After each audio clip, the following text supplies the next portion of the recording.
Welcome, welcome. I'm excited to talk about content optimization. Earlier this week, we discussed the art of promoting your club, finding that unique value proposition. I know Johnny did training last night on making sure that our content is accessible. Now that we have all our great content, let's make sure that our hard work goes to great use. Because there's nothing worse than I put all this effort in and nobody's paying attention to it. It may happen from time to time, but if we optimize our content, we have a better chance that it's going to be spread by others and that the algorithm is going to reward us for great content. Okay. One of the things I always recommend is if we can tag the relevant people in the post or the comments. I know sometimes people have it set so that you can't tag them because they get tagged with too many spam things. But in general, if you're able to tag your members, for example, if you do Best Speaker Awards, if you can tag them and it's congratulations at Lena for earning our Best Speaker, that's one way. Encouraging your members to share, like, and comment on posts. Cannot emphasize this enough that the Vice President of Public Relations creates the content, but it's up to all the members to help share the content. Because yes, I can go and I can like the content from my own profile. Maybe I can like it from the district profile, but really it's about others sharing the content and actually engaging with us because that's how the algorithm will naturally reward us. We don't have to spend as much money on ads. So this is all about our organic reach and really ensuring that our members are engaging with it. And now that we've encouraged our members to engage, make sure that we're liking the comments and responding in a timely fashion. I am super addicted to my phone. I will be the first to admit that I, more often than not, am probably holding my phone or it's sitting very close to me and I get those little notifications and I always want to check it out. But there are moments that I'm not able to respond. I do sleep every now and again. So you don't have to be 100% tied to your phone, and you don't have to be as tied to your phone as I am. But if you can log in and check it on a daily basis to, give them a like, give them a heart, a laugh, whatever it may be that's appropriate for that comment, and engage with people that leave a comment. If they're like, oh, sounds great, look forward to seeing you. Or if they're like, oh, hey, congrats, of course, liking that comment, whatever it may be. And then if your members are okay with it, and I think this is one of the things that you have to take into consideration, the environment in your club and what your members are comfortable with. Because while I'm going to recommend that we show our members, your members may say, I'm not really comfortable with my likeness being posted all over the internet. And that's okay. We need to respect our members' privacy. So if you have a member that says, hey, I'm totally cool with you taking a photo of me for maybe the newsletter, but I'd prefer my likeness not be all over the internet, in other ways. Or, hey, I'm super proud of winning this, but I'm not really comfortable with my likeness being on the internet. That is okay. That is up to every member. So I would encourage you to let your members know how the content's going to be used and get a photo release form before you just start randomly posting. And, one of the things I always encourage my VP of Public Relations to do is to not just take random photos during the meeting.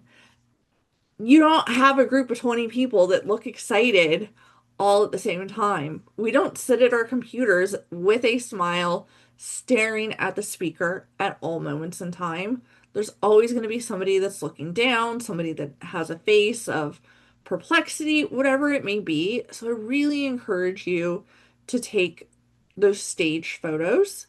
That way, everybody looks excited, everybody looks engaged, and people aren't saying, "Oh, I didn't like that photo of myself." If everybody knows they're going to have their photo taken, they're going to smile or have that opportunity to turn their camera off. And so that's one of the things that you can always, especially with guests, say, "Hey, we're going to do a quick family photo." If you're not comfortable with it, go ahead and turn your camera off. And then just make sure in Zoom that when you take that picture, that you don't, that you either have your Zoom so that it hides people that have their camera off, or if you can just go into Canva and you can just put a box over their name if your VP of Public Relations forgot to take the photo and people's names show. So that is my best advice is if somebody does have their camera off, respect that privacy. Don't show their name, especially if they're a guest and you know that they turned their camera off specifically for the photo. We really want to respect member privacy.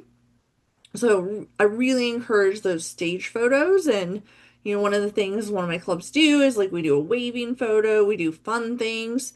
And this can be in person as well. I know we've really got used to these family Zoom photos, but we can also do some group photos when we're in person. I can't recommend enough that think of the action that you want someone to take.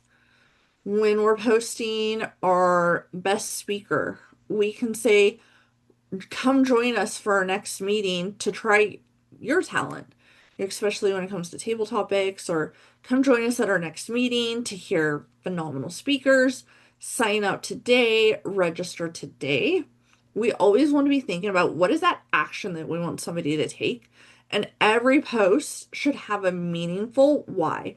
Why am I posting this content and how can I get someone to take action? And I know ChatGPT is a great way to get some content and other AI tools, but sometimes it's a lot of text.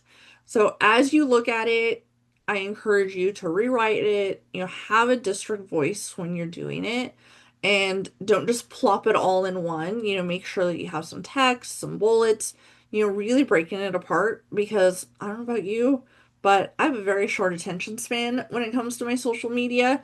We want those thumb stopping scrolls, but people aren't going to sit there and on all platforms read a novel. So it's really about optimizing our content per platform, and our AI tools can help us with that.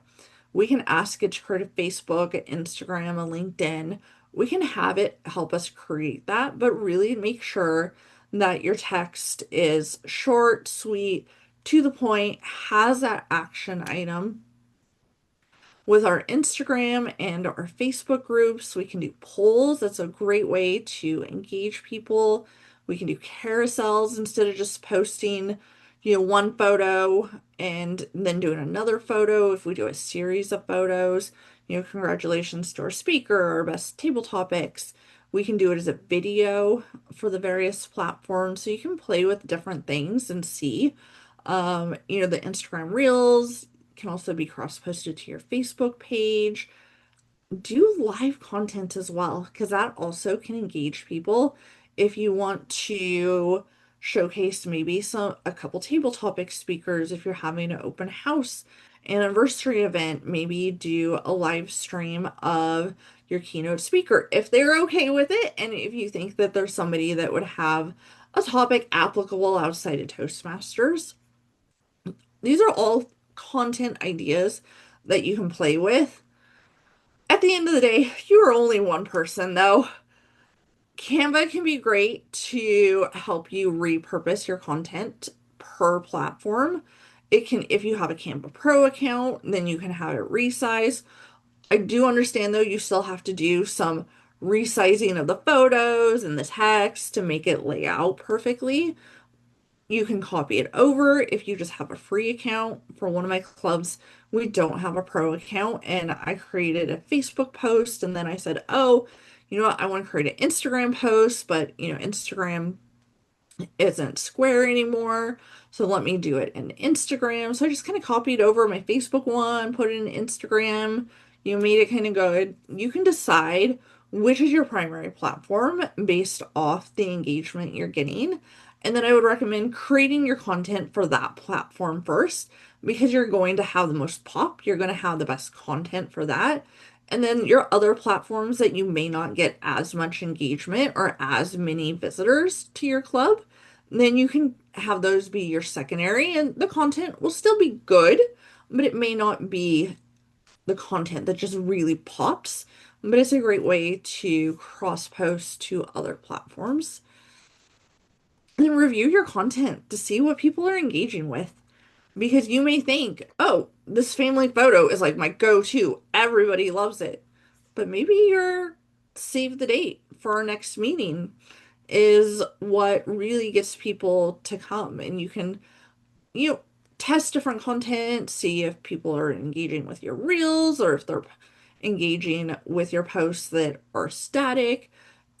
It's all up to your club and it may change over time because those darn algorithms are always changing over time. So what works today may not work tomorrow. The joys of social media marketing. So I would say, review your content regularly, test, see what's working, and then you can figure out your best opportunities. And then vary your templates from time to time to keep it fresh. There's nothing worse than just a templated, it's always gray, it's always blue, it's always the, you know, the true maroon. We want to make sure that we keep it fresh and we vary it over time. Then you can have a different look and feel over time. So maybe if your club meets twice a month, for example, maybe one time it's blue, maybe one time it's red, and then next month we have a new template, or maybe we have a few templates that we cycle through. All different options. Canva is great for helping you create that content. One of my go-tos for Toastmasters is typing in the word webinar because you get smiling, happy people. You replace that with your members and you're good to go. It has the little circles. I find the circles work great. Squares work great. Diamonds don't really work. Stars don't really work.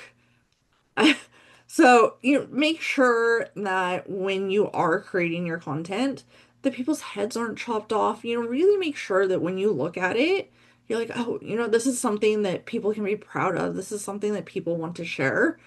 Versus, I've been in clubs that, well, they're trying, but half of the person's cut off. And then people say, well, I don't want to share this. So really analyze and take inspiration from other clubs through Canva. Really take a look at how you can always be making your content just really pop, and that way your members will want to share it. And it comes over time. It's not I sat down and I was a Canva expert overnight. And definitely not a social media marketing expert overnight. It's definitely been a test and try and play with the algorithms. We're going to get into a little bit of the platform specific items because, as I mentioned, we want to make sure that we are optimizing per platform because what works for Facebook doesn't work for LinkedIn and conversely. So for Facebook, near the top of the post, I always like a register today, reserve your seat. I like it toward the top because people are lazy. They don't read your entire post. And if your call to action is register today and it's under the fold, as I like to call it, where they have to do the see more, they're probably not going to click on it.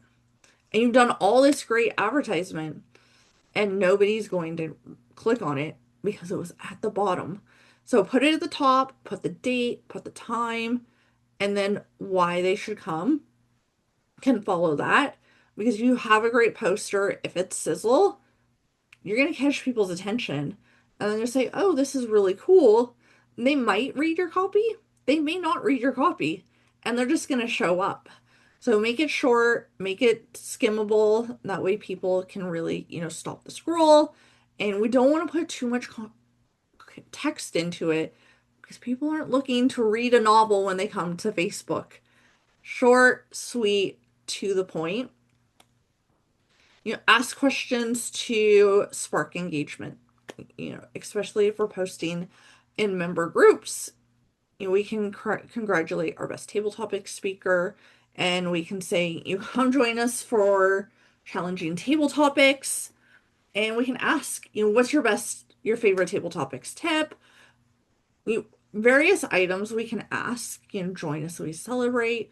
We really want that warm, welcoming language. We want to spark people to create a community with us. Conversational, human, community oriented. AI is a great start, but really take what you have and develop a district voice. And I know that AI bots will sort of develop that voice for us, but I find AI can be highly repetitive sometimes.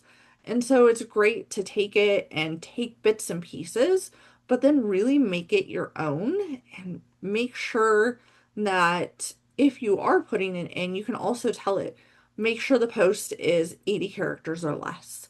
So that way you can have that great content and you can just change it up a little bit and then you will be good. Or Instagram, we can have a little bit longer characters. Hashtags, you can use up to 30 hashtags. I don't recommend 30 hashtags. Why? That's a lot of information to type in or, to have to paste in. It also just becomes irrelevant after a bit, I find. So 3 to 5 is what is recommended. Hashtags are a tricky thing. I have read a lot that hashtags are less important on Instagram now, and it's more about the search engine optimization since Instagram now will show up in those search engines. So the 3 to 5 hashtags may not be as important as really having copy that sizzles, as I like to call it. Instagram does truncate your captions. So, as we mentioned, make sure that the relevant content is at the beginning. The interesting thing about Instagram that drives me crazy from a social media marketing standpoint is links do not work on Instagram captions. So, we have to get around that. We can have QR codes on the photo, but then somebody needs to be looking at it at their computer or they scan it on their phone. I'm not great with QR codes. So if somebody has a great way to do QR codes on your phone, let me know. But you can always do the link in bio and you can use that to have all your content. And then, the link in bio can either have the specific items or it can also link you back to the club website or district website with very specific landing pages about upcoming events. And then that way we don't have to constantly update our link in bio every time we want to post. We're not having to post it in multiple places all at the same time. And remembering to update it every time. It's all about making our content sizzle, but also making our life a little bit easy as well. Instagram is very visual.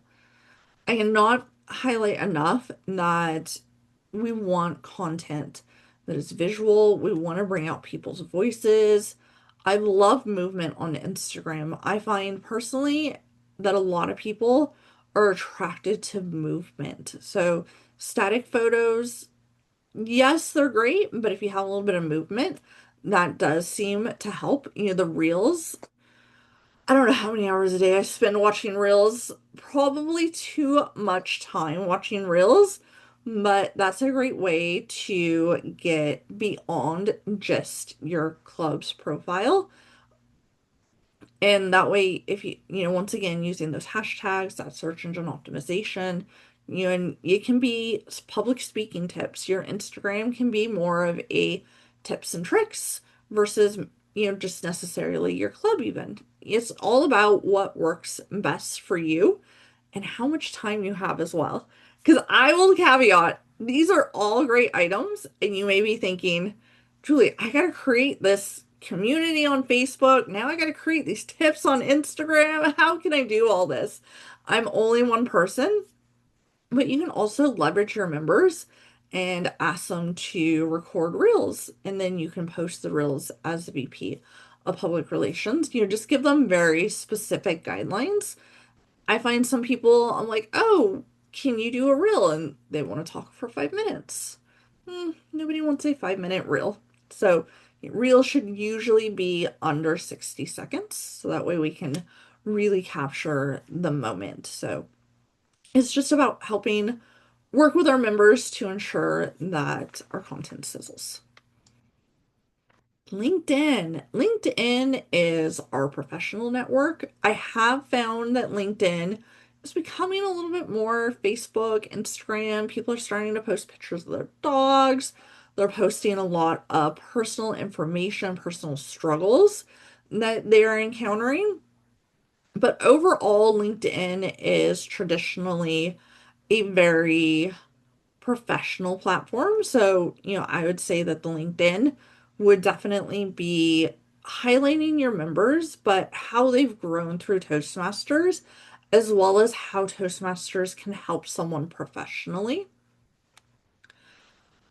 The call to action should be in the first 140 characters because, yes, you can have longer form content on LinkedIn and people are looking for more of those articles. You can also create a LinkedIn newsletter if you wanted. But overall, really make sure that we have a hook. What is that call to action? How am I going to grow by being a Toastmaster? Spotlighting our members is always a great way because not only are we spotlighting them on the page, but then it also helps share their wins with a broader network of people. And I think on LinkedIn, that's one of people's key things. Like, I want to be, in other people's network. And I think that's one of the great ways that Toastmasters can be a benefit and your club can be a benefit. Just do make sure that your members aren't forgetting about LinkedIn because I think LinkedIn, unless someone is always attached to their phone and constantly looking at LinkedIn as well, it can be one of those overlooked platforms with members. And so I find that, if we're encouraging people regularly and spotlighting our members, we're going to get members to regularly check it because I'm going to be like, oh, I want to see our next member. I want to share my own personal story as well. A quick cheat sheet of our copy length because I know that it can be a lot to take in. So, here's a little cheat sheet, and I will drop this in chat after. And then just, quick cheat sheet of our voice for each of the platforms.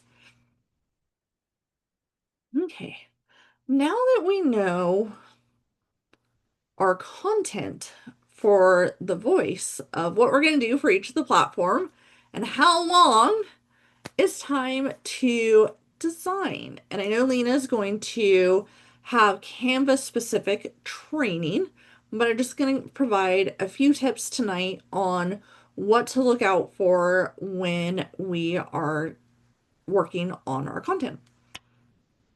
Use the Toastmasters brand colors and set them up in your Canva account. The easiest way to be able to create branded content is to not have to look it up every time because then we're not going to use the darn colors. So I really encourage you to have a Canva account that is for Toastmasters, whether it's your club specifically or just that you use for Toastmasters. So that way you're able to always have the brand colors and the Toastmasters logo. I cannot emphasize enough to not modify the Toastmasters logo. We don't want to change it in any way, shape, or form. We want to download it and import it into our Canva and not mess with it once it's there. 1 to 2 fonts, and make sure that we're using the Toastmasters fonts as well. In our promotions for our content, we don't want a lot of text. People aren't looking for a novel. They're not necessarily looking for the 20 takeaways that we're going to have from the workshop. The event name, our club name, date, location, and how I can join. I like tiny URLs. I think it's a great way. Once again, we because that will make sure that we have short, quick links. Zoom links can be great, but they take up a lot of space. So I would say, and Zoom registration is always my go-to. Not only can I follow up with guests after, but we don't get those pesky Zoom bombers. Those Zoom bombers we know need some Toastmasters because they need better communication because they just join and they yell at me. That's not how we actually communicate. So until they learn to communicate, let's keep them out of our meetings. Uh, and I recommend that you export your content as a PNG because it does just give that crisp image quality, I find. I do know that when you are doing a Facebook video, you have to export your hero image as a JPEG. There are uses for, the different ones, but if we are posting natively to the platform and it's not a video, I always recommend using the PNG. It's just that little bit higher quality pixels. Now that we know that we're not going to modify the TI logo, it's recommended that we place the logo in the top left corner. It's just where our eyes are naturally drawn to for brand recognition. In print, the logo is normally set at the bottom of the page with a call to action that tells viewers what to do before they turn the page. I don't find that I'm doing a lot of print though. I find print to be a very costly, a very limited item. But if you're doing brochures for your club, specifically for an outreach event, then of course you could always take that into account. Our visual flow. Ask yourself, where do my viewers' eyes go naturally? What are they focused on? That's where we need to have our most important information. And where do their eyes go next? And where do you want their eyes to end up?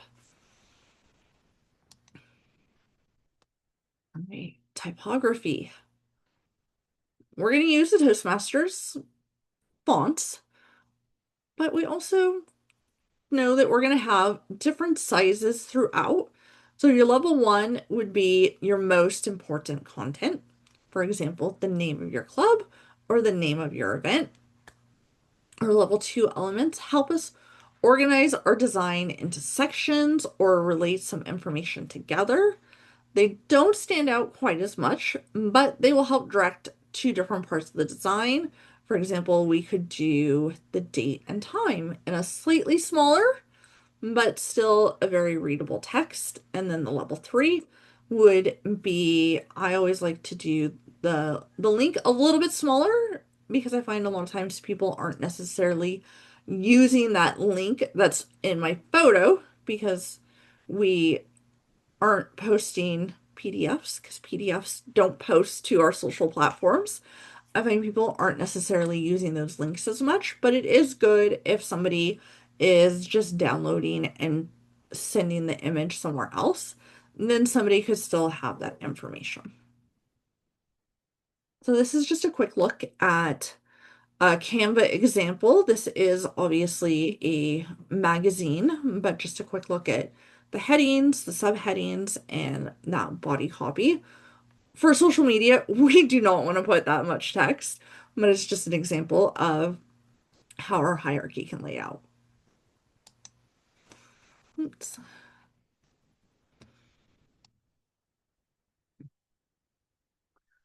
Spacing. So white space is essential for separating and organizing our elements. And while we say white space, it doesn't have to only be the color white. It is whatever background color we have, just having a little breathing room in our photos. We don't want to just compact it with too much text and too many different elements because then it's just like a haphazard design. We want to naturally move people through our design. As you can see, they use some color to help things stand out. And then, they have the brand logo nice and big for you to see.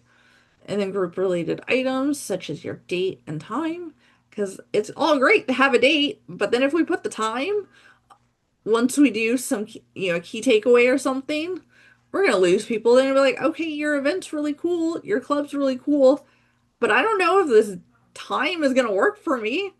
I am not a morning person, so if I see a club meets at 7 in the morning, I'm like, I'm not a responsible adult. I can't wake up that early. But if I see your club meets at 7 o'clock at night, I'm like, oh, that looks really cool. They have a really cool speaker. Huh. I'm gonna register and check it out. And then, so always group that date and time together on it, and then add color to have the focal points.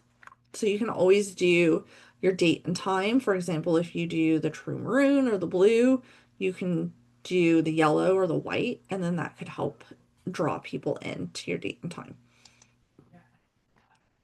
All right, we want to have structure in our design. We don't want to just put everything, all over the place. We want to really design in those thirds, and I'll show that in a little bit. And then implied movement. So how are people going to move through our design? Where do people's eyes go? Do they go from the top to the bottom? Is it somewhere in the middle? And then wherever we want them to end up, it has that call to action as well. So we just want people to move naturally through our design, and we can have lines and shapes that help direct people through it naturally without saying, follow along the path. But if we just kind of have a line that curves throughout, or if we have different shapes and boxes, then that will help draw people into different areas of your design. So this is just a quick look at the rule of thirds. As you can see, they also have some movement in it as well. You see the guy's arms that are out, and I find that that helps bring you to the author's name, but you have, the science mind, really nice, large, and big, and then on that same platform, you have the author's name. Implied movement. So as you can see, there's just kind of like a triangle, and it has a graphic, and it leads me down to the different chapters that are in this book. Okay, overuse of text on graphics. So my other mentee Natalie, she posted this, and I said, girl, like, I love that we are spotlighting our district leaders, but when I look at this, I I'm overwhelmed. The font's really small. I get it. I have bad vision, but nobody's looking to read on a photo as we have that thumb scrolling content. I'm not really interested in reading everything about our district director.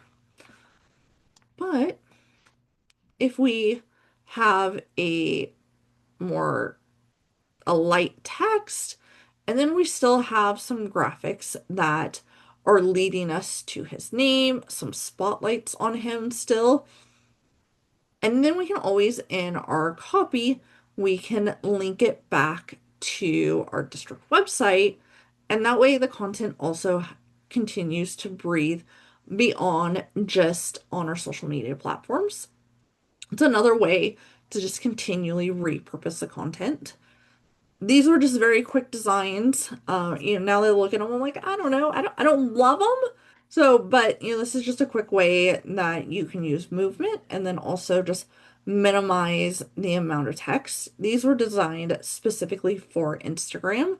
If you're doing Facebook, they'll be a little bit more square, but the same rule would still apply. For our social media, I do encourage you to review the Toastmasters brand manual to make sure that your content follows the TI brand guidelines. And you might be thinking, like, I'm not really sure where to start, what my key messages should be. I did some chat GPT. But we also need to train our, AI tools. And so we can take a look at the Toastmasters Club promotion resources and use those to help train our AI. Because I do find that while it actually knows a lot about Toastmasters, I have done a lot of chat, at least ChatGPT does. I've put in a lot of questions about Toastmasters just to see what it knows about it, and surprisingly knows a lot. I was very impressed with how much it knew, but I still think there's that opportunity to train it for the specific voices that we're looking for. And so Toastmasters does have some key resources, especially if you are looking for a community versus a corporate club, then you can use that to help tailor your promotions, especially for our district public relations managers. You may have slightly different content based off either your platform or perhaps who you're targeting for the specific content. With Canva, make sure your content's the size for the platform you're using. I know it's easy to just take one item and cross post it everywhere. If you are able to, though, I encourage you to make sure that it's sized per platform. The Facebook usually works pretty good for LinkedIn as well, but Instagram likes to be different. So they have a more vertical look for it, but you can take your content that you developed for the Instagram wall and you can repurpose that to make it a reel in Canva. You can add some movement to it, and then you can also, within the Instagram platform, you can also add some additional fun text, some stickers, or what have you to help draw people in. You can always add some music either in Canva or on the Instagram platform. All great options. Just make sure that your content is a size per platform because you're going to create amazing content. So I want to make sure that people's heads aren't cut off or the date, time, you're just really not there. So you want to make sure that you have all the key information so that way people can join you. This is just a quick look at the Toastmasters brand colors for you to have it as a cheat sheet later. And then a quick cheat sheet on how you can download the Toastmasters logos. Proper logo usage. As I mentioned, please don't modify it in any way. Improper logo usage. And one of the things that Canva has recently rolled out is a Canva design school. Some of the courses you do need a paid Canva account for them, but if you can also, they have a lot of YouTube videos as well that you can take a look at. I was recently working through some of the Canva videos the other night. It was really interesting to, just hear some of the different tips that they have. So I highly recommend that you take a look at it. And Canva does have some free in-person Canva learning labs, some pop-up. So if it's coming to a city near you, check it out. I'm going to go to the one in LA at the end of the month. I have no idea if they're cool or if it's just kind of a Canva pop-up and trying to sell you on more Canva stuff. I don't know. You can ask me, early November. But if you do have a Canva Pro account, I do know that you can also get some certificates as well from Canva. I'm still working through the first one, so I'm more than happy to share how that goes at a later date. All right, any questions?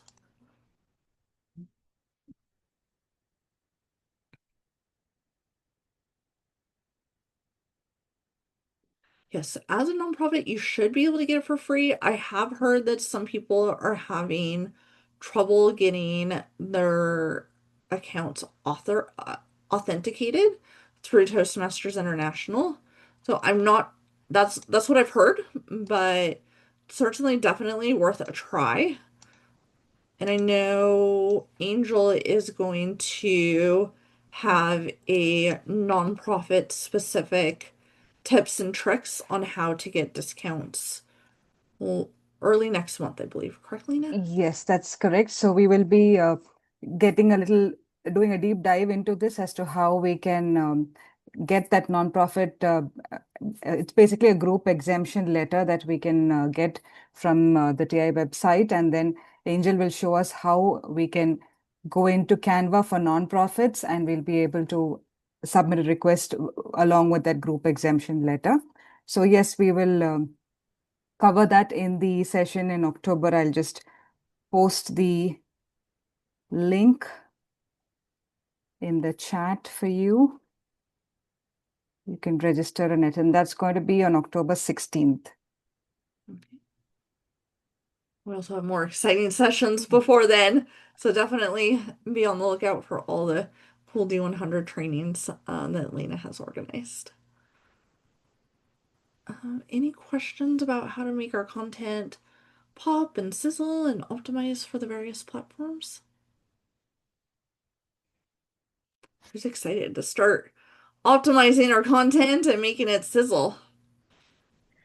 Mhm. I do have a very basic SEO guide if anyone wants the link. It's on my actually my work website. But it's literally just like little mini, I like took 20 years of experience and went, here's 2 paragraphs on how to get started with each step. So if anyone is writing web content, uh, I'm happy to share it. Yeah, and I think that applies to not only web content, but also our social media content as well, because there's the algorithm and those crawlers out there always looking for that content. So anything you write for web, also nowadays, I would just keep in mind that search engine optimization aspect. Yeah, so Julie, not a question, but just wanted to add a little bit about you mentioned about how to get so much content or create so much content because yes, we're just one person at the end of the day at a club level at least. So I know many of them will have that question in their mind as to how to go about it. And you did suggest a few recommendations where you said ask your members to maybe make a reel. It could be about what Toastmasters means to them or what are the things that they've learned from their journey, or it could be just a caption or a capture of the table topics from your meeting. So that is something I think I would strongly recommend for those clubs as well as districts who are trying to, find more content to showcase or to put out there in the various social media platforms. So I've been following a lot of district pages now, and I've seen some of them do this. So even when they had gone for the convention, I saw many of the district leaders just quickly posted very short reels about something that happened over there. That is something we did when we had our in-person year-end celebration for District 100. And I see Billy has joined us today. So Billy, I don't know whether you got an opportunity to see. We had recorded a video of your club president, Arcadia Toastmasters Club President Joy. She had, I recorded a quick video of her as well, and we put that up on social media. So like that, you can be on the lookout for any opportunity that you can get. And it can be just after a meeting. You don't have to have a separate time set to capture this content. You can just, quickly go and take a 1 minute video of your members at the end of a meeting as well. So I think that definitely will help you to have fresh content, as you go along. Yeah, and one of my clubs, we're hybrid, so we do have in-person people, and we always try to capture them with the club banner in the background. If someone's online, obviously, they can capture it from their phone, and then, just make sure that you're providing people tips if you're not there with them. I think one of the things I always encourage people is, enthusiasm. Have excitement for this club, have excitement for what it is you've learned. Because I think a lot of, people are seasoned Toastmasters still are like, well, why would you want to feature me? Because you're a member of this club and you've done great things. And so just try to, be that cheerleader for people, pump them up. And, when you bring that cheerleader spirit, that excitement, then I find that it inspires our members as well. Awesome. Does anyone have any questions, or do you want to share something that has worked well for you in your club or your district with respect to getting engagement on social media? Any thoughts you would like to share with the rest of us here?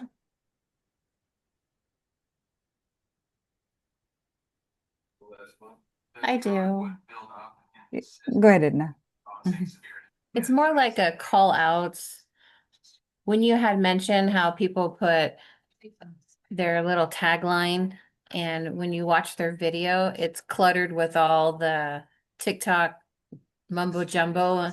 And I just noticed one of my friends is selling on TikTok and her call to action is hiding. So I wanted to go into her chat to tell her, I'm proud of you. You got into the creator program. But then I thought, okay, I'll just message her privately to let her know you need to move that puppy up just a little bit Yeah. because your call to action is now hidden. Yeah. And so that's a great way to maximize her creator commissions and so forth. Mhm. So something for myself is to be mindful as well as the placement of information. I don't like to always put the focal point in the middle. I kind of like to move it to the left. And so really great tips that will help me in the position I have with District 100. I'm going to keep you in my brain. Thanks, Mom. Thanks. Yeah, Yep. that's a great point. Maximize the content. Don't hide the call to action because that call to action's hidden. Yep. Nobody's going to take that action, or very few people. The bots might take the action because they just scan the content, but we want the authentic humans.